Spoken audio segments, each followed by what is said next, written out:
Hello and good morning. This is Holly Shields here, live from Kalkine Studios in Sydney, and you're watching the early trades. Let's kick it off with our market open report. Now, first up, the Australian share market has fluctuated at the open and is sitting marginally higher inside the first few minutes of the trade this morning.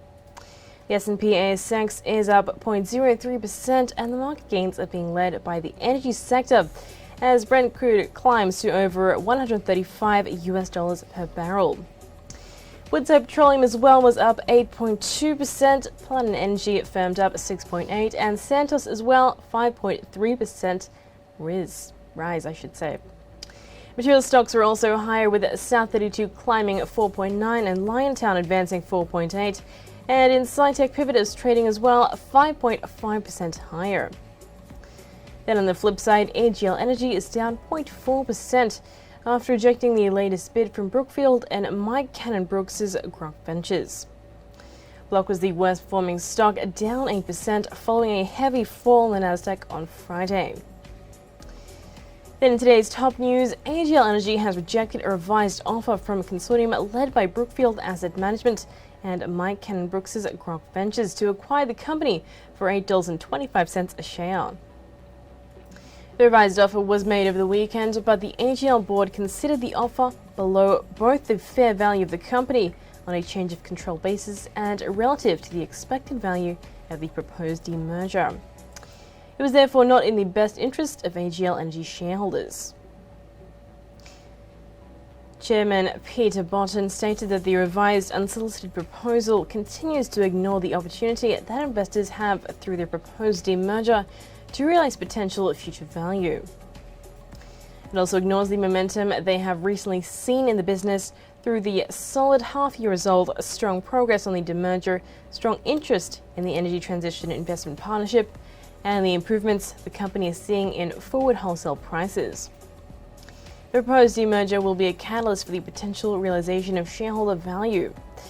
It'll also be creating two industry-leading companies with distinct value propositions, and allowing each business to be valued separately and more positively by the market on the basis of their own specific business fundamentals. AGL states that they have defined distinct dividend policies and capital structures for each company that will support both future growth and appropriate returns to shareholders, as both organisations pursue their commitment to responsibly decarbonise without impacting energy reliability and affordability as well. And moving on to other news, Appen has acquired a minority stake in Mindtech Global, a synthetic data company specializing in the creation of high-quality training for AI and computer vision models, for £2 million, that is $3.59 million. The investment is part of a round of equity raising, which includes other financial investors. And as a part of the agreement, Appen has formed a commercial strategic partnership agreement with Mindtech. Appen's chief executive, Mark Bryan, will join the Mindtech board of directors as a part of the investment.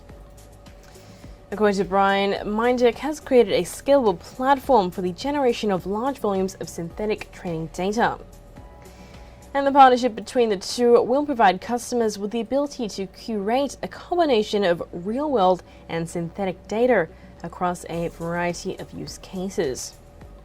The allocation of capital to new and disruptive product-led businesses enables Appen to bring new solutions to their customers and evolve with market trends. And in other news today, Strike Energy has confirmed the presence of high-quality conventional gas in the Kingia Sandstone within the South Erregulla 1 well located in the Perth Basin. Logging the petrophysical interpretation across Kingia includes 14 metres of net pay, with an average porosity of 13.3% and a porosity of up to 20.2% as well. Pressure and mobility data collected across the reservoir is measured at around 6,800 pounds per square inch, with exceptional measured permeability across the formation. Wireline gas samples have as well been collected from the reservoir and sent to the laboratory for compositional analysis, and no gas-water contact has been observed. With the latest resource confidence, Strike will now accelerate the Project Haber. It is a development opportunity for a 1.4 million tonne per annum urea fertilizer production facility to be built near Geraldton in WA's Midwest region. Project Tabor will replace Australia's reliance on more than $1 billion of fertiliser imports every year. Well, that is a wrap for now on the early trades, but tune in next time for more only on Kalkine TV. I'm Holly Shields signing off.